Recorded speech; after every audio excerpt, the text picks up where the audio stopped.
नमस्कार श्रोताओं, उत्तराखंड मुक्त विश्वविद्यालय का सामुदायिक रेडियो हेलो हल्द्वानी आप सुन रहे हैं 91.2 मेगाहर्ट्ज की रेडियो तरंगों पर। दोस्तों, कार्यक्रम लेकर आए हैं मिसाल बेमिसाल, और इस कार्यक्रम में आज हम आपको एक ऐसी शख्सियत से मिलाने वाले हैं जिनका जीवन बहुआयामी है।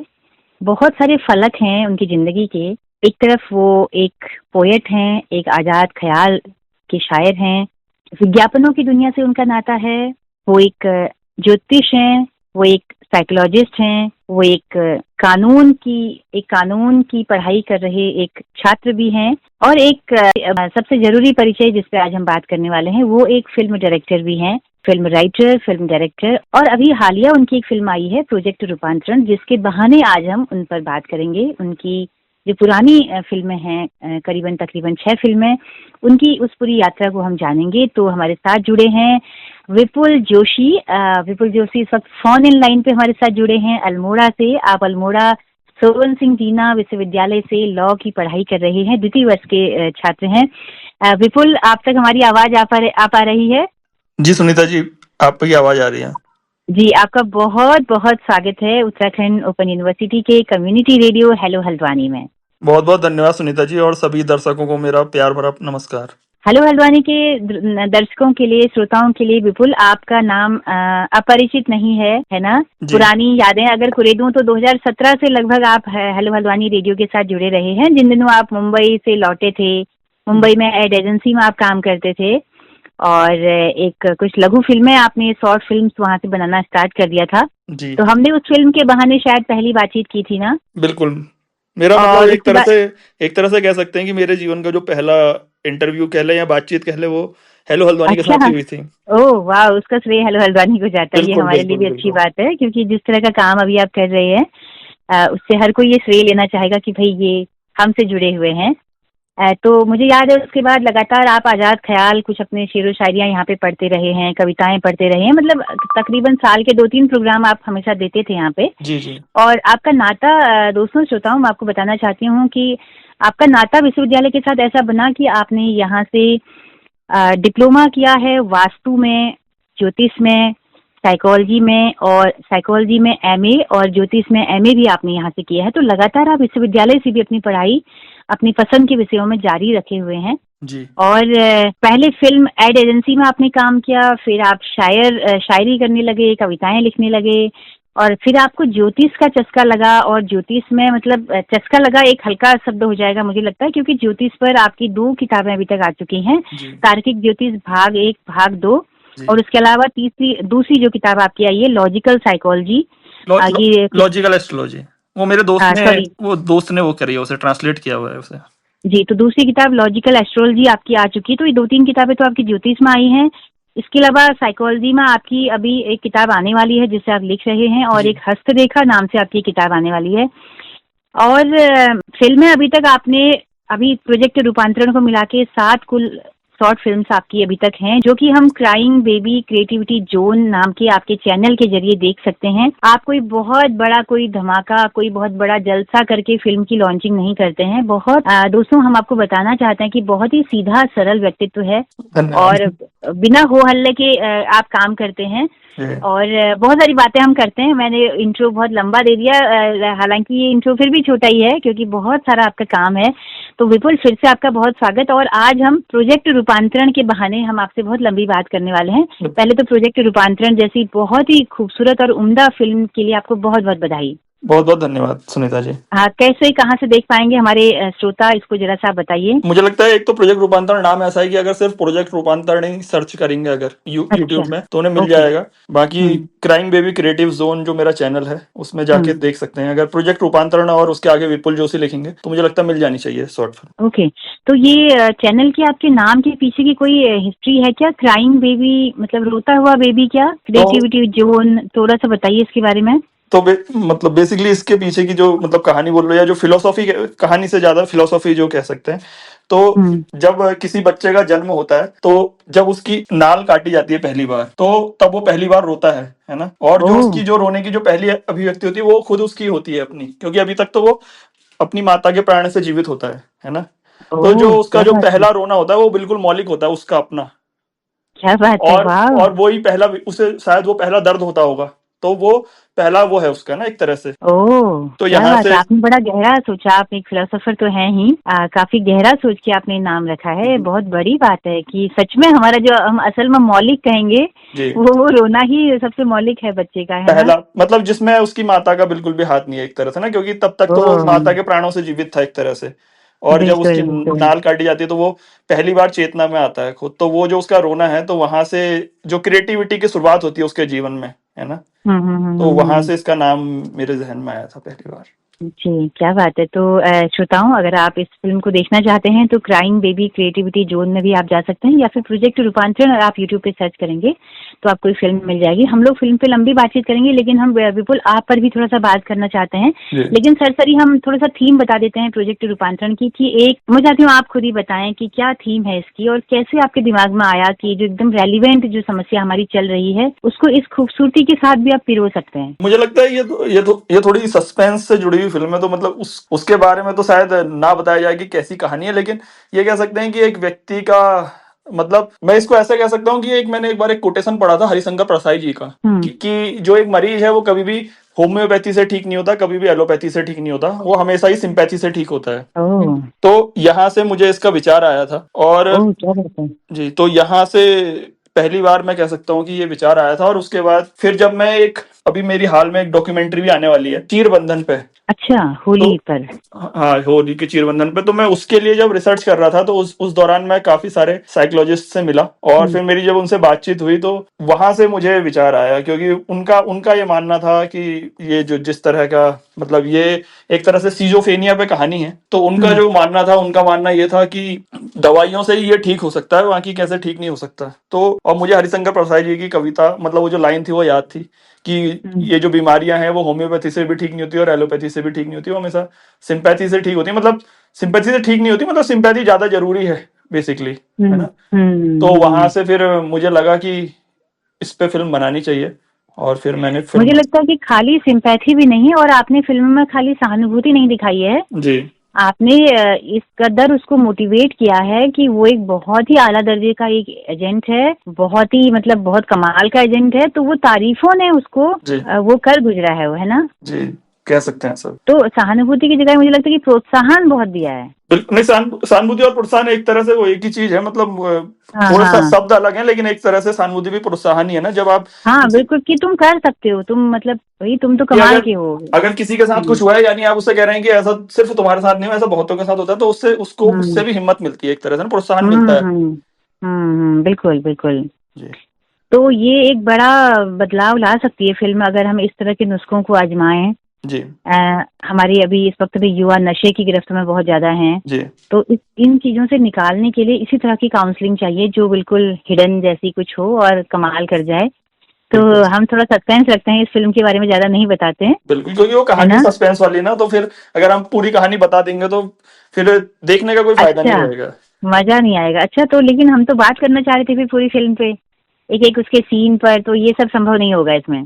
अगर आपको लगता है तो आप कर सकती है, मतलब मुझे उसमें कोई वैसा वो नहीं है, लेकिन मुझे लगता है फिर दर्शकों को शायद। तो हम बाद में करेंगे इस पे, फिर दोबारी चर्चा, है ना। अभी जी हम जी लोग तो अभी दोस्तों श्रोताओं, हम लोग इस फिल्म के जो कलाकार हैं, इसमें मुख्य भूमिका जो निभाई है वो तो खैर आपकी है ही, उसके साथ में जो शिक्षक की भूमिका में है नीरज पंत जी हैं अल्मोड़ा से। आप शिक्षण के पेशे से सेवानिवृत्त हैं और अभी पहरू पत्रिका के संपादक भी हैं। तो आपने बताया कि उन्होंने पहली बार अभिनय किया है इसमें, जी और बड़ा कमाल का अभिनय है। तो हम बीच में अभी फोन इन लाइन से ही उनको भी जोड़ेंगे, जी और इस फिल्म के जो सिनेमेटोग्राफर हैं उनको भी हम लोग बीच में जोड़ेंगे।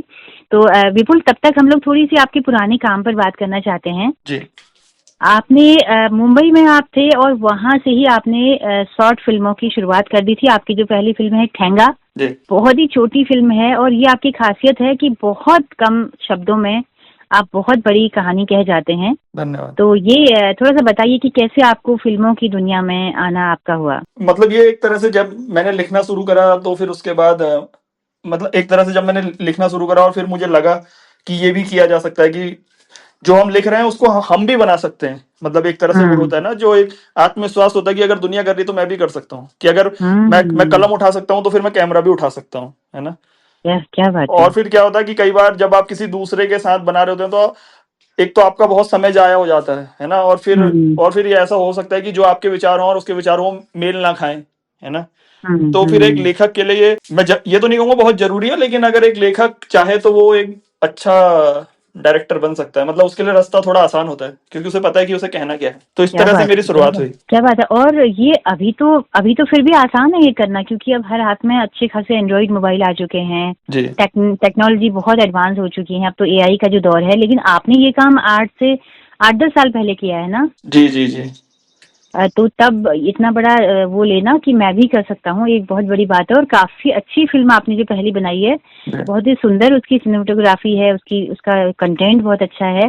जी तो ये एक बड़ी बात आपने करी कि भाई खुद एक शॉर्ट फिल्म आपने बनाई। जी। तो आपके पास, जैसे कई बार हम रोते हैं कि नहीं हमारे पास बहुत ज्यादा संसाधन नहीं है, हम्म। तो ये आपको ख्याल, ये थोड़ा डर नहीं सताया कि मैं कैसे बनाऊंगा, कलाकारों की जरूरत पड़ेगी, कलाकार लोग पैसा मांगेंगे। नहीं, तो मैं पहले मेरा थोड़ा उल्टा चलता है हिसाब। मैं पहले मैं एक कहानी लिखता हूँ, पहले मैं अपने संसाधन देखता हूँ, फिर उसके हिसाब से एक कहानी लिखता हूँ। फिर उसके बाद अच्छा फिर मैं लोकेशन वगैरह देखता हूँ कि किस लोकेशन पे मैं शूटिंग कर सकता हूँ, है ना। तो अच्छा। मेरी जो कहानी होती है वो ऐसा नहीं होता कि मैं पहले कोई कहानी लिख लूँ। पहले मैं अपने हाँ। आसपास, जैसे मैं अल्मोड़ा भी गया तो मैंने पहले अल्मोड़ा की लोकेशन देखी एक तरह से, कि ये यहाँ शूटिंग हो सकती है। फिर जैसे मेरी उसमें दाढ़ी बड़ी हुई थी तो मुझे लगा कि एक ऐसा कैरेक्टर हो सकता है ना। तो मेरा थोड़ा वैसा चलता है। मतलब अच्छा। ऐसा नहीं है कि पहले कहानी लिख रहे हैं फिर एक्टर ढूंढ रहे हैं, तो मैं पहले वो कर लेता हूँ। संसाधन जुटा लिए, जगहें देख ली, लोकेशंस देख ली, फिर और जाके स्क्रिप्ट लिखी। हाँ, फिर उसके हिसाब से और कहानी लिखी। पात्रों का चयन भी कर लिया, तब जाके स्टोरी लिखी। बिल्कुल, मतलब पात्रों का चयन तो फिर बाद में भी हो जाता है खैर, लेकिन यह है कि मैं अच्छा। पहले कहानी नहीं लिखता कभी भी। ओ, तो आपके जो पात्र होते हैं, जो अभिनय करते हैं, आप उनसे निशुल्क एक तरह से काम करवाते हैं, है ना। मैं हाँ, मैं उनसे यही कहता हूँ कि मुझे कोई पैसे नहीं दे रहा तो मैं भी आपको नहीं दे पाऊंगा, है ना। मतलब मैं और उन्हें, लेकिन आप उन्हें मौका देते हैं अभिनय करने का। हाँ मतलब मैं हर किसी को ये बोलता हूँ कि आपका जो रोल होगा वो बिल्कुल ऐसा नहीं होगा कि आया और गया ना, वैसा नहीं होगा। आप कहानी के और अगर आप देखें तो प्रोजेक्ट रूपांतरण में जो नीरज पंजी हैं वो मुख्य किरदार हैं। अगर आप कहानी देखेंगे तो वो मुख्य किरदार है। हाँ। मैं उसमें एक तरह से सपोर्टिंग कैरेक्टर ही हूँ। और अगर मुझे बिल्कुल। सही बता रहा हूँ, अगर मुझे कोई अच्छा एक्टर मिलता तो वो कैरेक्टर होता, मैं पीछे ही होता कैमरे के। मेरी मजबूरी थी कि मेरे को एक्टर नहीं मिलते हैं, तो फिर मुझे हम्म। फिर मुझे वो वाला रोल भी निभाना पड़ता है कि फिल्म तो मुझे बनानी है ना। हाँ, और वो कई फिल्मों में आप ऐसे मुख्य भूमिकाओं में छोटी छोटी जगहों पे दिखते रहे हैं। हाँ, जैसे जैसे अगर हम देखें तो टी फॉर ट्रेन में, थी तो फॉर ट्रेड में आप आखिरी में आते हैं और हाँ, उस जबकि बच्चे वहां, को बड़ा मोटिवेट करके जाते हैं। बिल्कुल, जबकि हम अगर अगर हमको वहां पे कोई कुली मिल जाता हम्म। तो कोई कुली वो रोल करता, लेकिन हमें कोई कुली हम्म। नहीं मिला तो फिर मुझे कुली बनना पड़ा। ओह बिल्कुल।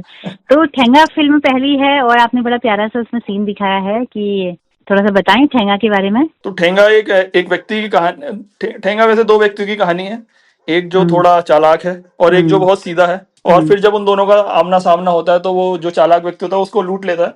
लेकिन फिल्म के आखिर में आप पाते हैं कि वो लूट के भी नहीं लूटा और वो लूट के भी नहीं लूट पाया, एक तरह से ना। बिल्कुल। और आपने एक तरह से सच्चाई की जीत आपने दिखाई है ना, जी कि जी ईमानदार और सच्चाई चीजें हमेशा आगे ही रहती हैं। जी बिल्कुल। तो ये एक बहुत बड़ा आशावादी फिल्म है, एक तरह से हम कहें, है ना। जी, और कितने मिनट की ये होगी, लगभग 2 3? 4 मिनट 24 सेकेंड। इतनी छोटी फिल्म में आपने इतना सुंदर मैसेज दिया है।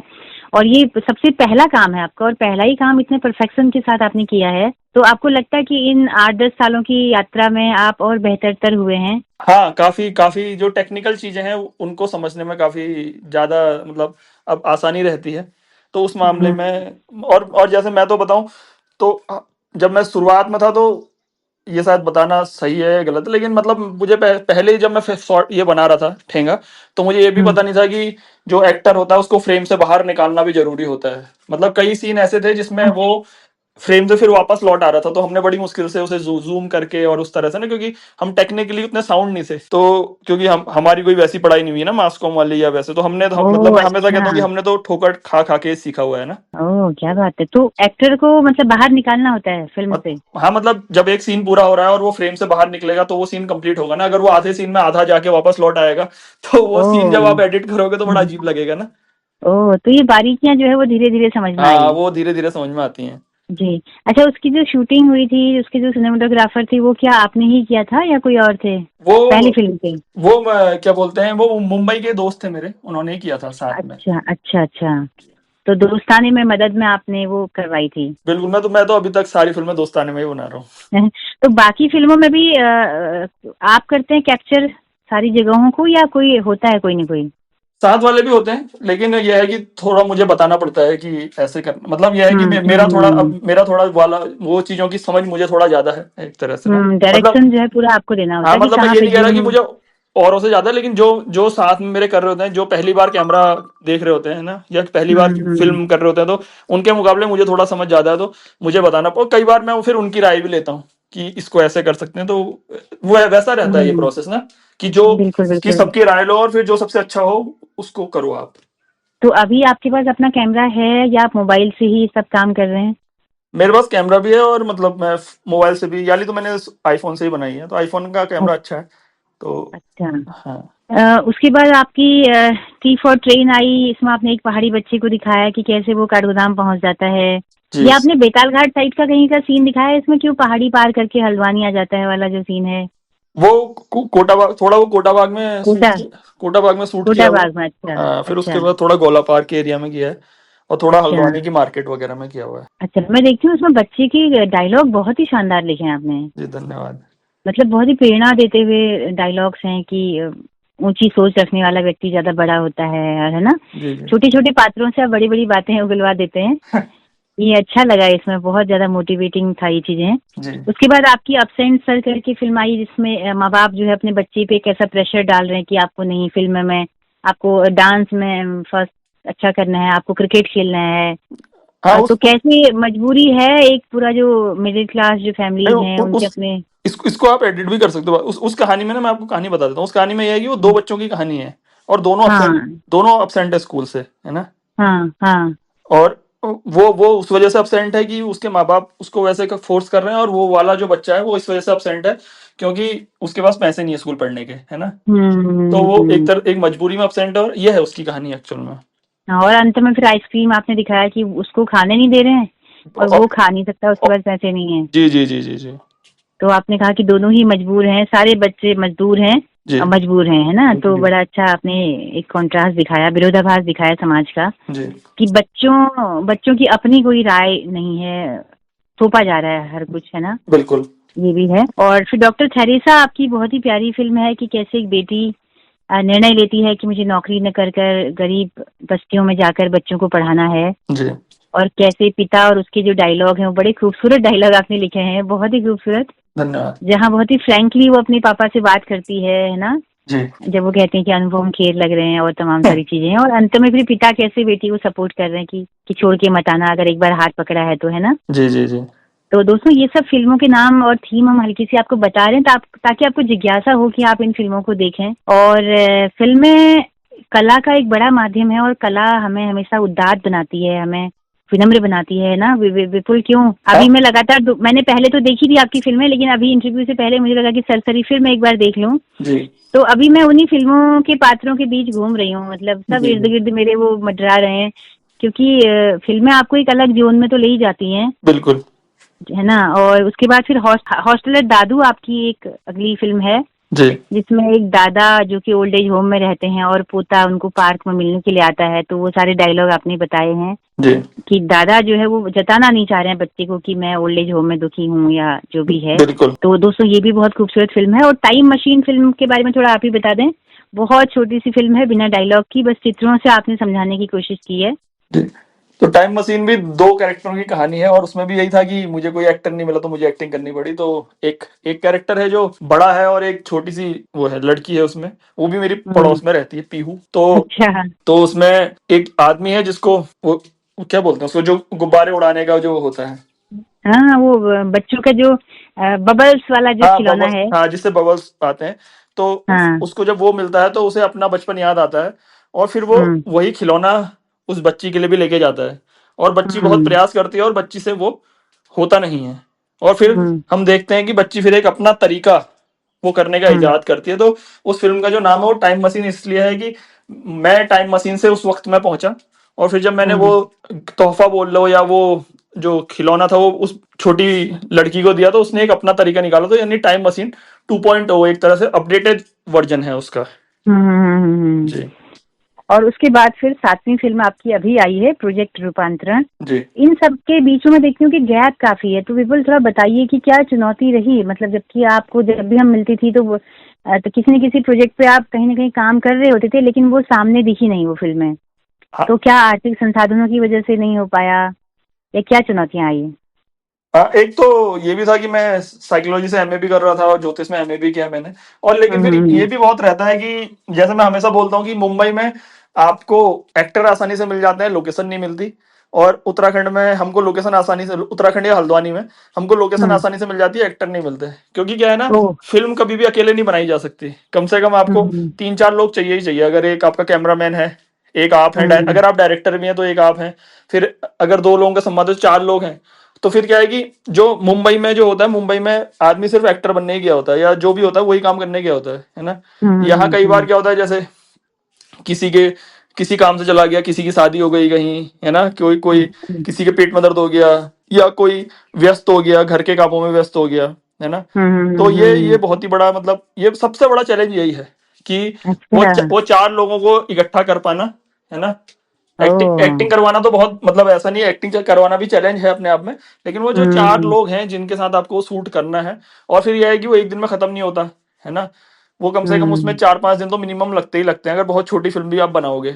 एक ये, और फिर एक ये होता है कि जो जब आप कोई शूट करते हो, तो जो व्यक्ति पहली बार शूटिंग देख रहा होता है या जो पहली बार कर रहा होता है, तो उसको एक डायलॉग कम से कम 3 या 4 बार बोलना पड़ता है। अगर सीन सही हुआ तो, है ना। सीन गलत हुआ तब तो, जब तक सीन गलत होगा, सही नहीं होगा तब तक बोलेगा। लेकिन अगर एक सीन सही भी है तो उसको भी 3-4 एंगल से बोलना पड़ता है उसको। तो जो नया होता है व्यक्ति, उसके लिए बहुत ही ज्यादा वो हो जाता है, मतलब आप उसको, मतलब बहुत ही ज्यादा ये लगता है कि कहाँ फंस गया मैं। और उसी तरह जो डायरेक्टर होता है, तो उसको भी लगता है यार मैं कहाँ फंस गया, मैं ये किसको, मतलब ऐसा कहना नहीं चाहिए, लेकिन मतलब मैं क्या किसको ले आया ना, वो चीज भी रहती है हाँ, कई बार। मतलब कोई, क्योंकि मजे हुए कलाकार तो कोई बहुत मतलब उस तरह से आते नहीं है प्रोफेशनल वाले, क्योंकि भैया आप आसपास के पात्रों को ही ले रहे हो जी ना, जी उन्हीं को जी जी सिखा जी। रहे हो तो काम तो फिर। ये तो ये हैं जो सबसे ना बड़े बड़े चैलेंजेस हैं। तो इसकी हम्म और फिर क्या है कि, और फिर ये मैं ये मानता हूँ कि ऐसा भी नहीं आप कुछ भी बना लो, है ना। हम्म अब मतलब आपकी कहानी कम से कम ऐसी तो होनी चाहिए। मैं कह रहा हूँ किसी को प्रेरणा ना भी दे तो किसी को कुछ गलत सीख ना दे कम से कम ना। और फिर जो हम्म आपके छोटे भाई बहन है, अगर वो आपकी फिल्म कभी देख लें गलती से, तो उनको ये ना लगे हम्म कि यार ये दद्दा ने क्या बना दिया या मेरे भाई ने क्या बना दिया, है ना। तो हम्म तो वो चीजें भी हैं कि आपको थोड़े ये भी, जब आप कोई कहानी बना रहे हो तो फिर आपको थोड़ा सोच समझ के ही बनानी, क्योंकि आपका फिर नाम जुड़ जाता है ना उसमें हमेशा के लिए। बिल्कुल और बिल्कुल फिर ये है कि बिल्कुल। अगर आप अच्छी बना रहे हो तो आपको दुनिया उतना करती नहीं है अप्रिसिएट ना। लेकिन अगर आपने गलत गलत हम्म। बना दी तो फिर आपको पता ही है जब तुरंत क्या। कहने वाले लोग भी हो जाएंगे। हाँ, फिर ज्यादा लोग आपके पीछे पड़ जाएंगे ना, ऐसा कैसे कर दिया है। जी तो ये बड़े चैलेंजेस हैं, बड़ा सोच समझ के बनाना पड़ता है चीज, है ना। जी बिल्कुल। तो ये बहुत बड़ी बात है विपुल कि आप ज्योतिष में भी आप अच्छा खासा आपका नाम है और काफी अच्छा काम आप कर रहे हैं, जी। है ना। आपके ऑनलाइन काफी आपके क्या कहेंगे उनको, कि आपके ग्राहक कहेंगे या क्या कहेंगे, कि आपके नहीं, कस्टमर। हाँ। ग्राहक तो क्या, लेकिन मतलब मेरे ऐसा सिर्फ ग्राहक नहीं कह सकते, लेकिन मेरे पढ़ने वाले भी काफी ज्यादा है, मतलब ना। जैसे ओह अच्छा। जो किंडल में मेरी किताब है, वो लगभग 80,000 से ज्यादा पेज पढ़े हैं लोगों ने। तो ओह, ज्योतिष वाले। हाँ, ज्योतिष की मेरी जो किंडल में किताब है, और उसके बाद वो जो वैसे फॉर्म में है पेपर बैक में, वो तो अलग है। लेकिन उसके अलावा किंडल में ही काफी ज्यादा लोगों ने पढ़ा हुआ है। तो ये है कि मैं उसे ग्राहक ना मान के पाठक मान सकता हूँ, कि पाठक बहुत ज्यादा है एक तरह से। ओह क्या बात है। उसके अलावा पोइट्री की आपकी किताबें हैं किंडल पर ही। आपका पहली किताब है बहर से खारिज, जी दूसरी है बेबहर शायर की दास्तान, जी तीसरी है पड़ाव भी मंजिल है। तो ये किताबें आपकी किंडल पर हम सब लोग पढ़ सकते हैं। और लगातार आप पहले भी कहते थे कि भाई मैं बहर उन जो मीटर होते हैं शायरी के उससे बाहर लिखता हूँ। जी तो आपने पहले ही एक्सक्यूज कर लिया एक तरह से, है ना, जी, कि मतलब आपके टाइटल, किताबों के टाइटल ही बता रहे हैं। बिल्कुल। तो इन पर हम कभी विस्तार से बात करेंगे, पोइट्री पर, है ना। जरूर। तो अब हम लोग इसमें उन कलाकारों को इस बातचीत में जोड़ते हैं जिन्होंने इसमें अभिनय किया है प्रोजेक्ट रूपांतरण में। जी।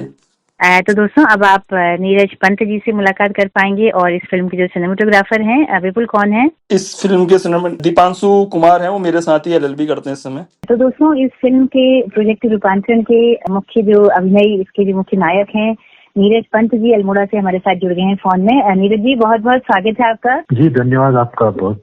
जी, ये बड़ी खूबसूरत फिल्म है और आपका अभिनय इसमें काफी दमदार अभिनय है और मालूम चला कि पहली बार ही आपने अभिनय किया है, तो हमें लगा कि क्यों ना हम लोग आपके इन अनुभवों पर बात करें, तो इससे हम बात करेंगे। और दोस्तों, इसके अलावा इस फिल्म के सिनेमेटोग्राफर जो हैं दीपांशु जी भी हमारे साथ जुड़ गए हैं। आप LLB करते हैं सोवन सिंह जीना विश्वविद्यालय अल्मोड़ा से। दीपांशु, आपका भी बहुत बहुत स्वागत है। धन्यवाद मैम, धन्यवाद। जब हम देखते हैं कि किस तरह से चीजों को आपने एकदम बहुत अच्छी सिनेमेटोग्राफी की है, कैसे उन प्लेसेज को आपने दिखाया है, तो वो एक बड़ी कहानी कहते हैं वो भी, तो उस पर हम बात करेंगे। नीरज जी, अभिनय पहली बार किया आपने, जब आपको ऑफर आया अभिनय करने का तो क्या आपका रिएक्शन था और कैसा अनुभव आपका रहा? अनुभव तो बहुत शानदार रहा है और ऐसा नहीं है कि अभिनय मैंने पहली बार ही किया, पहले से हम बहुत नाटक वगैरह करते थे कॉलेज टाइम पे। तो हमने बलदेव खटेक, जंगीराम की हवेली, सैया वे कोतवाल, पोस्टर, माता दीन चाँद पर, हमने बहुत सारे नाटक किए। ओह वाह, नाटकों में बिल्कुल। लेकिन फिल्म का ये पहला अनुभव था, नाटक आप? फिल्म का ये पहला अनुभव था। ये विपुल जो है ये हमारे छंजर सभा का साथी है, अच्छा, डायरेक्टर है। तो और हम अपने श्रोताओं को बताते चले कि छंजर सभा अल्मोड़ा की एक बहुत ही लोकप्रिय सभा है जो हर महीने की आखिरी शनिवार को नीरज जी बैठते हैं ना? जी, आखिरी शनिवार को नंदा देवी परिसर में आप लोग बैठते हैं सारे कवि? नंदा देवी आजकल हम हुक्का क्लब में बैठ रहे हैं कई सालों से। अच्छा। जी। तो कविता पर बातचीत होती है? जी, कविता पे बातचीत होती है और साहित्य पे भी कई बार बातचीत होती है वहाँ पर। जी, और कविता पाठ होता है? ये कविता पाठ। अच्छा, विपुल छंजर सभा के आपके सदस्य हैं? जी, तो क्या बताया विपुल ने कि किस तरह की थीम है? थीम को देखकर आपने एकदम से हाँ बोल दी? नहीं, थीम तो पहले समझ में ही नहीं आई मेरे। हाँ। बाद में 2-3 बार बहुत देर में आती है। हाँ, ये बहुत सारे लोगों का भी मेरे को ये कमेंट था कि पिक्चर तो समझ में ही नहीं आई। अच्छा जी, तो जबकि फिल्म में बहुत बड़ा संदेश देती है। जी, संदेश तो देख लिया है इसमें कुछ। हाँ, वो ये कि हम किस तरह से उसे देख रहे हैं। तो आपको एक ऐसा रोल दिया कि आपने एक तरह से पूरा कायाकल्प कर दिया है एक इंसान का, और ऐसा इंसान जो सिजोफ्रेनिया जिसे है, या एक तरह से कई बार नशे की गिरफ्त में भी हमारे युवा आ रहे हैं। जी। उसको पूरा रूपांतरित करना, प्रोत्साहन देकर, सिंपैथी देकर, आपको कैसा लगा अपना जो किरदार था? ये किरदार मेरा बड़ा इंटरेस्टिंग था, बहुत मजा आया तो मेरे को करने में। और जैसे जैसे चीजें आगे बढ़ती रही हमको लगा कि वाकई में ये बहुत सार्थक फिल्म बनने जा रही है और लोगों को पसंद आई। तो कुल मिला के बहुत अच्छा एक्सपीरियंस रहा। आगे भी इस तरह के प्रोजेक्ट जब आएंगे तो मैं जरूर प्रतिभाग करने की कोशिश करूँ। समय कितना देना पड़ा क्या? क्योंकि अभिनय से आप जुड़े रहे हैं, तो पहले टेक में क्या चीजें हो जा रही थी आसानी से? नहीं, ऐसा नहीं था कि आसानी से हो जा रही थी, क्योंकि डायलॉग जो थे वो काफी कॉम्प्लिकेटेड थे और धीरे धीरे फिर हमने उनको बाद में डबिंग भी करी डायलॉग। मतलब मैं थोड़ा सर की बात काटता हूँ, मतलब मैं थोड़ा ये बात स्वीकार करता हूँ, मैं ना थोड़ा डायलॉग लिखता नहीं हूँ। मतलब मैं ये थोड़ी मेरी गलती है, ये मैं मान रहा हूँ मेरी गलती है। मैं थोड़ा डायलॉग ना लिखता नहीं। मैं ये सोचता हूँ कि जो एक्टर है अगर हम वहीं पर डायलॉग अगर वो करें तो मुझे याद ना करना पड़े, तो वो थोड़ा ना नेचुरल लगता है वो। तो ये अब सर आगे बताएंगे। मतलब मैं ये इसको थोड़ा स्वीकार करता हूँ कि मैं डायलॉग कई बार एक्टर मानते रह जाते हैं और मैं देता नहीं हूँ उन्हें। अच्छा। हाँ, तो इससे क्या हुआ कि डायलॉग कई बार जो बोले जा रहे थे बाद में फिर डायलॉग कुछ चेंज हुए, फिर वो उस तरह से बनी पिक्चर। तो फिर डबिंग करके बनाए गए? ये डबिंग करके बनाई। जी। नीरज जी, आपको लगता है कि अभी समाज में जिस तरह से युवा नशे की गिरफ्त में है, उनको इनसे बाहर निकालने के लिए इसी तरह के रियल नायकों की जरूरत है? जी, बहुत ज्यादा जरूरत है समाज में, क्योंकि हमारे वहाँ तो अल्मोड़ा और झालवानी में तो नशे का कारोबार बहुत ज्यादा है। इवन पूरे पहाड़ में ही चरस हो गया, ये हेरोइन हो गया और स्मैक हो गया। स्मैक का बहुत ज्यादा प्रचलन है। तो युवा बर्बाद हो रहे हैं, पूरी युवा पीढ़ी जो है वो नशे की गिरफ्त में है। तो ये एक तरह का ये सार्थक मैसेज इस फिल्म ने दिया है। अब देखते हैं कितने लोगों ने ये फिल्म देखी है और क्या लोगों का रिएक्शन जानना ये बड़ा टफ काम होता है। जी। तो बहुत शुक्रिया। और दीपांशु जी के साथ आप जुड़ते हैं। दीपांशु जी, आपका अनुभव कैसा रहा? आप क्या पहले से ही कैमरा में काम करके रहे हैं, कैमरा के साथ?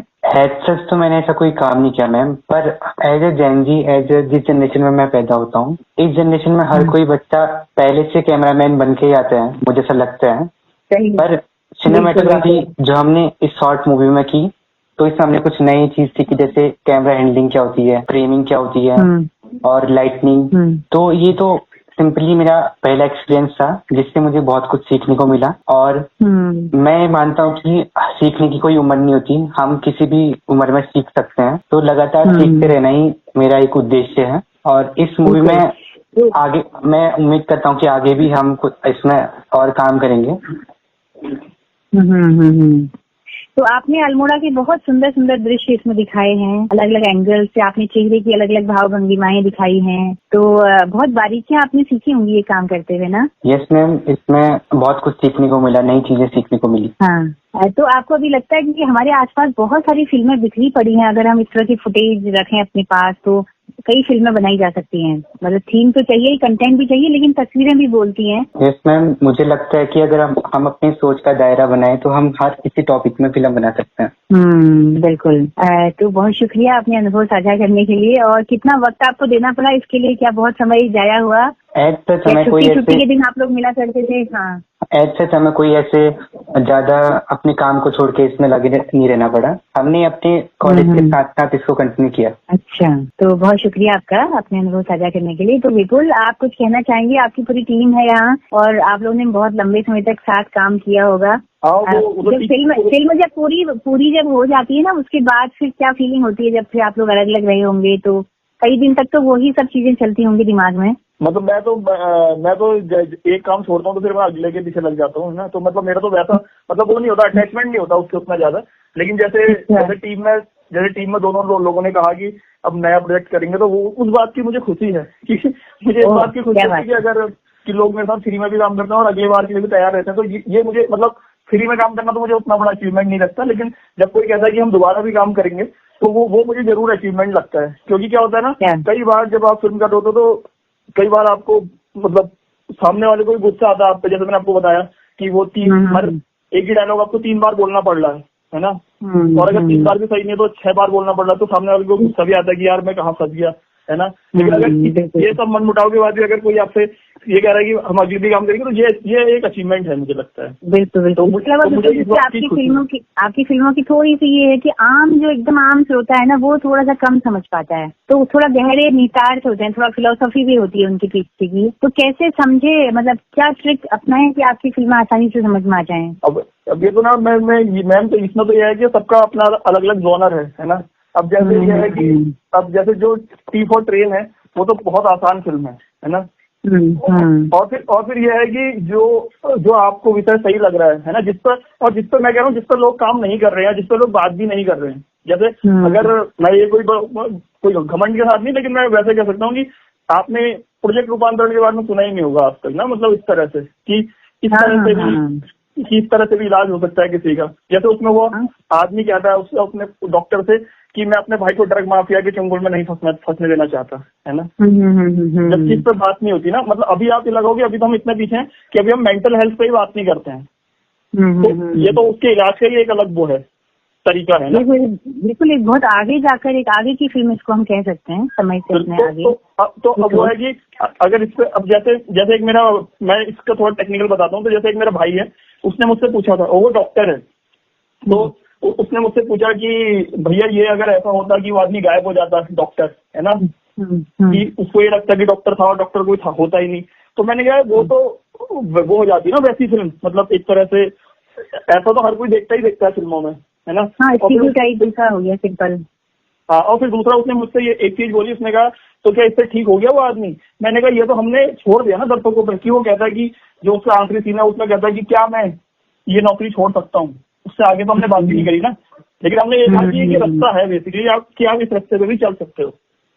बिल्कुल। और उसने कहा कि मुझसे मिलाने का शुक्रिया। जी जी जी जी। तो हम कुछ होते हैं लेकिन हालात हमें कुछ और बना देते हैं। एक बार हम खुद को नहीं पहचान पाते हैं कि हमारे अंदर क्या चीजें हैं।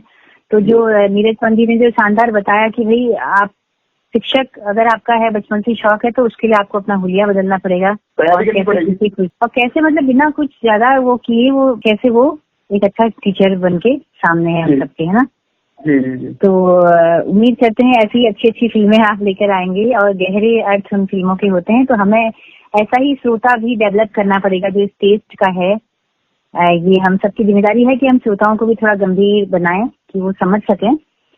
नहीं, और मेरे को फिर ये भी लगता है कि कंटेंट तो आजकल बहुत बन रहा है ना, मैं मानता हूँ कि आजकल हर चौथा आदमी यूट्यूबर है ही है एक तरह से ना।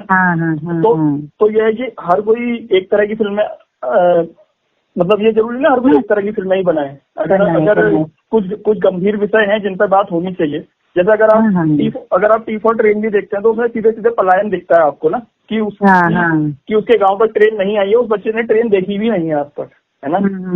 फिर अगर आप अपसेंटर देखते हैं तो उसमें आपको चाइल्ड लेबर दिखता है ना। आपको क्यों बच्चा हमेशा वैसा दिखे कि वो बहुत खुश है, वो बहुत उसके अंदर की जो टेंशन है वो भी दिखनी चाहिए ना। और जो बच्चे स्कूल छोड़ दिया जिसने अपसेंट सर में, तो मुझे लगता है कि उन विषयों पर भी बात होनी चाहिए जिसपे शायद कम हो रही है बात। हाँ बिल्कुल, तो आपने ऐसे मुद्दे छुए हैं जिन पे लगातार अभी बात होनी चाहिए। तो ये आपकी फिल्मों की बड़ी खासियत है, और बिना हो हल्ला के, बिना विमोचन के आप उनको खामोशी से अपने चैनल के थ्रू उनको लॉन्च करते हैं। तो हमें लगा कि क्यों ना रेडियो इस पर कम से कम बात करे, किसी ने अच्छा काम किया है तो। धन्यवाद जी। तो उम्मीद करते हैं हम लोग जल्दी मिलते हैं फिर, है ना। जरूर। किसी और फिल्म बातचीत के साथ। नीरज जी बहुत शुक्रिया जुड़ने के लिए हमारे साथ। बहुत बहुत धन्यवाद आपका। आपसे बात बहुत लंबे समय से रह गई है। जी आप जल्दी आए तो हम लोग टहरू पर भी बात करेंगे और आपके काम पे भी बात करेंगे। आप हल्द्वानी आए तो जरूर आप रेडियो में आए। जरूर। तो दीपांशु आपका भी बहुत शुक्रिया। Thank you ma'am. ओके बिल्कुल, तो विदा लेते हैं आज के इस कार्यक्रम से। जी बहुत शुक्रिया आप सबका। जी दोस्तों, आप सबका भी बहुत बहुत शुक्रिया इस कार्यक्रम में अंत तक हमारे साथ जुड़ने के लिए। अगर ये बातचीत पसंद आई हो, कोई फीडबैक आप देना चाहें तो हमारे यूट्यूब चैनल है, फेसबुक पेज है, आपकी फीडबैक इंतजार रहेगा। तो नीरज जी के साथ में, दीपांशु जी के साथ में, विपुल जी के साथ में अपनी रेडियो दगड़ी सुनीता भास्कर को दीजिए इजाजत। नमस्कार।